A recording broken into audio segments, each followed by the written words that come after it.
अब उनका कोई बस है क्या चला रहा है? अरे तल्ला है नमस्कार, मैं हूं धर्मेंद्र। आप देख रहे हैं ऑनलाइन न्यूज इंडिया।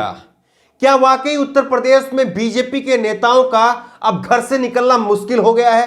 क्या वाकई बीजेपी के नेताओं के प्रति जनता के अंदर अब इतना गुस्सा है कि जनता उनको मुंह पर गाली दे रही है? क्या वाकई अब ऐसा हो गया है कि बीजेपी के नेताओं को अब कोई पूछ नहीं रहा है?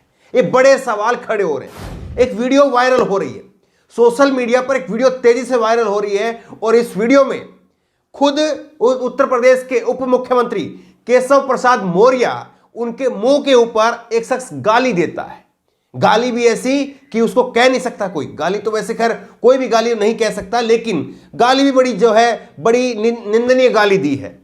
अब इसी घटना को जो है इस वीडियो को शेयर किया है सूर्य प्रताप सिंह, जो कि एक रिटायर्ड आईएएस अधिकारी हैं। उन्होंने इस वीडियो को शेयर किया है और ये स्क्रीनशॉट आप देखिए। वीडियो शेयर करते हुए उन्होंने लिखा है, ये कब की घटना है, अत्यंत निंदनीय है। ये वीडियो कब की है, वीडियो एडिटेड तो नहीं है, इस बात की जो है अभी पुष्टि फिलहाल नहीं हो पाई है, लेकिन जिस तरह से हाव भाव दिख रहे हैं और ये सूर्य प्रताप सिंह ने ये वीडियो पोस्ट किया है, तो निश्चित तौर पर कहीं ना कहीं जो है वो वीडियो लग रहा है कि इस वीडियो में कुछ ना कुछ दम जरूर है। अब देखिए, बड़ा सवाल ये है कि इस वीडियो के अंदर जो दिखाई दे रहा है कि एक व्यक्ति है, वो व्यक्ति खुलेआम जो है धमकाने का काम करता है और सीधे सीधे फिर जब उसके मुंह पर पलट करके देखते हैं जब केशव प्रसाद मौर्य, तो उसको गाली पड़ती है। आप जरा एक बार वीडियो पूरी सुनिए, फिर इसके बाद में देखेंगे कि उत्तर प्रदेश की राजनीति में क्या कुछ संकेत निकल करके आ रहे हैं और जिस तरह से ये वीडियो वायरल हो रही है इसके मायने क्या हो सकते हैं। वीडियो आप देखिए। ज्यादा बात न क्यों थोड़ा चेंज हो जाए। केशव मौर्य मुर्दाबाद मुर्दाबाद मुर्दाबाद। ये बात ना हुई कोई बिल्कुल क्या चीज? अब उनका कोई बस है क्या चला रहा है? अरे तल्ला है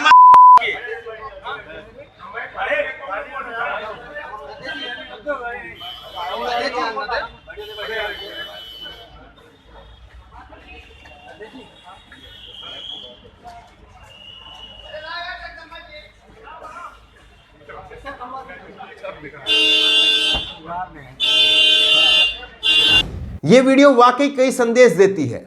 ये वीडियो ये संदेश दे रही है कि जब आपके डिप्टी सीएम के मुंह पर अगर कोई गाली दे दे और डिप्टी सीएम उसको पलटवार न कर पाए, तो वाकई ये कई सारे संकेत ये हैं कि उत्तर प्रदेश में अब बीजेपी के नेताओं का क्या हरियाणा और पंजाब वाला हाल हो गया है, जहां पर बीजेपी के नेताओं का, विधायकों का निकलना मुश्किल है।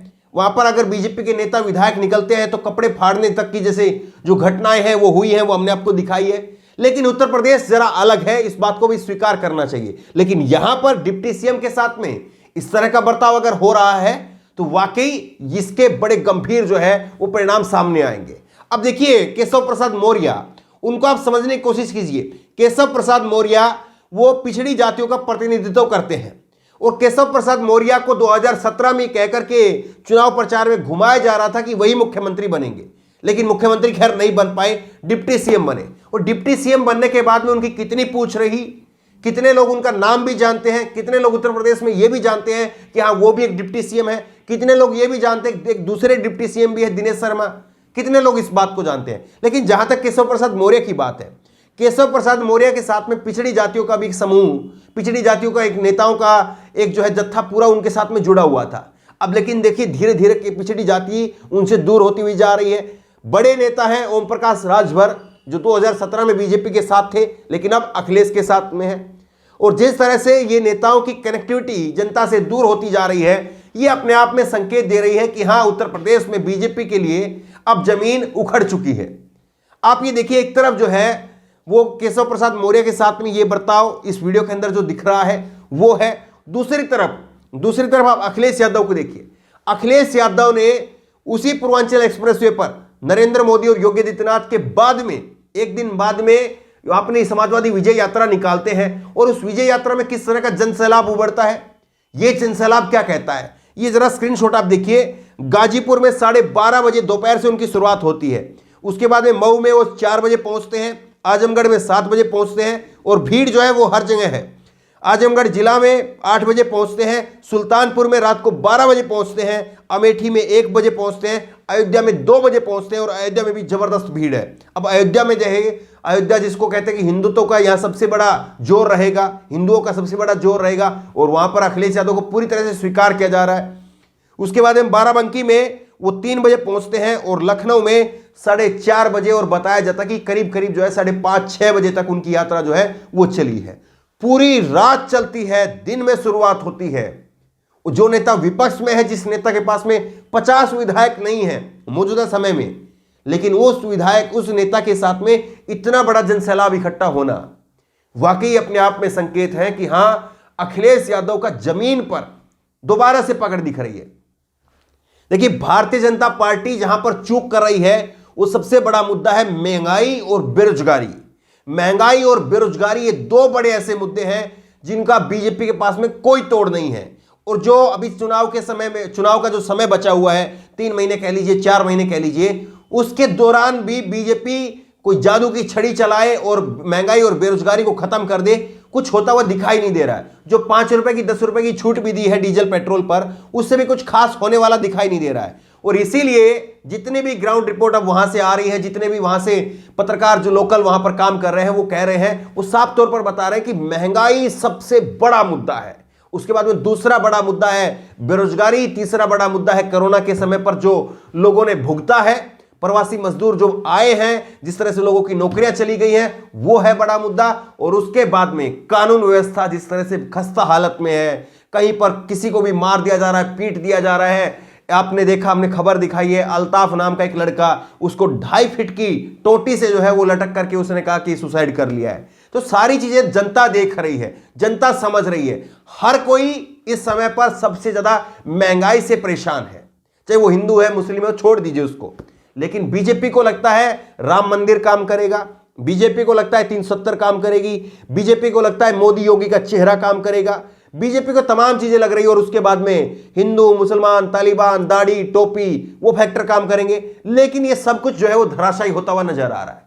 ये भीड़ और अखिलेश यादव के साथ में जिस तरह का लोगों का जनसैलाब है, ये साफ तौर पर बता रहा है। और ऐसे में अगर ये जो वीडियो सामने आई है इसकी पुष्टि हो जाती है तो निश्चित तौर पर फिर बीजेपी के लिए मान करके चलिए कि इस चारों तरफ से दरवाजे बंद हो रहे हैं। और बीजेपी के लिए जो अभी बात कही जा रही है कि बीजेपी 100 से नीचे चल रही है, इस वक्त में मौजूदा समय पर बीजेपी 100 से नीचे चल रही है। बहुत सारे जानकार लोग, बहुत सारे जो ग्राउंड पर लगातार काम कर रहे हैं, उत्तर प्रदेश की राजनीति की जो खास करके पकड़ रखते हैं, वो लोग इस बात को कह रहे हैं। और लगातार ट्रेंड हम देख रहे हैं, खुद एबीपी न्यूज का जो सर्वे आया था, हमने आपको दिखाया था, वो भी ट्रेंड यही कह रहा है कि 100 से नीचे बीजेपी है। लेकिन अगर ये ट्रेंड लगातार इसी तरह से जारी रहता है तो बीजेपी 100 से नीचे क्या, बीजेपी 60, 70, 80 तक सिमट सकती है। ये भी हालात हो सकते हैं। लेकिन दो बड़ी बातें हैं जिसका खास करके ध्यान रखना होगा। पहली बड़ी बात है, अखिलेश यादव, उनकी पार्टी, उनके नेता, उनके बारे में छवि रही है कि हां, समाजवादी पार्टी, उनके लोगों के बारे में एक इमेज जो है वो गढ़ी गई है कि समाजवादी पार्टी के लोग जो है, नेता है, वो गुंडई करते हैं। यादवों की चलती है, फिर यादव जो है वो गुंडई करने लगते हैं, दूसरी जातियों के उनके ऊपर प्रभाव हो जाता है, यहां तक कि दलितों को भी दबाने लग जाते हैं। तमाम तरह की चीजें जो हैं वो हर कोई जानता है। इस बात को स्वीकार करना होगा, समाजवादी पार्टी के नेता स्वीकार करें ना स्वीकार करें वो उनके ऊपर है। लेकिन उनके लेकर के पिछले कई सालों से ये छवि जो है घड़ी गई है।